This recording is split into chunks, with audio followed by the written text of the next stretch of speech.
समर्थ रामदास स्वामींनी सांगितलेली नकारात्मक लक्षणे भाग 10 अंतिम भाग. नमस्कार.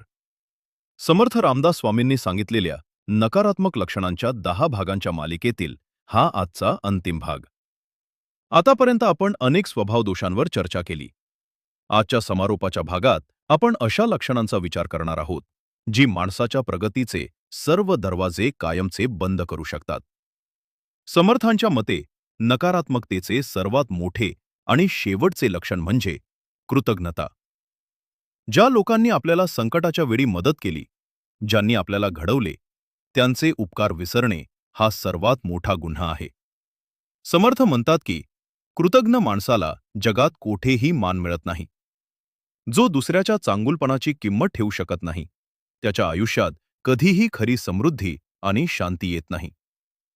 कृतज्ञता ही माणसाच्या मनाचा कोरडेपणा दर्शवते आणि त्याला समाजापासून तोडते. दुसरे नकारात्मक लक्षण म्हणजे स्वतःच्या चुका न सुधारणे किंवा ताठरपणा.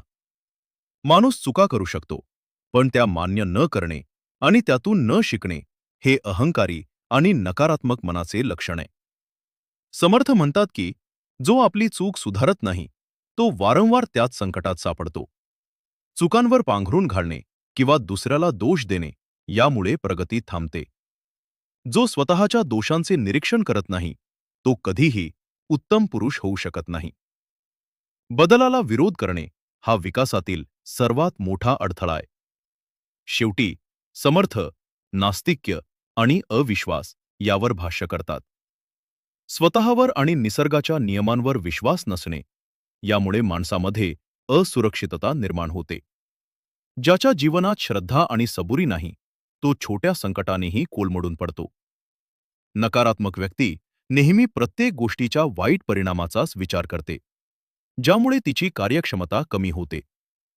या 10 भागांच्या मालिकेचा सारांश हाच आहे की आपल्यातील हे सर्व दोष ओळखून त्यांचा त्याग करणे हीच खरी साधना आहे. थोडक्यात सांगायचे तर कृतज्ञता सोडून कृतज्ञता बाळगणे आणि आपल्या चुका सुधारून पुढे जाणे हेच समर्थांना अभिप्रेत आहे. या नकारात्मक लक्षणांचा त्याग केल्यावरच आपल्या आयुष्यात सकारात्मकतेचा खरा सूर्योदय होईल. जय जय रघुवीर समर्थ. जय श्रीराम.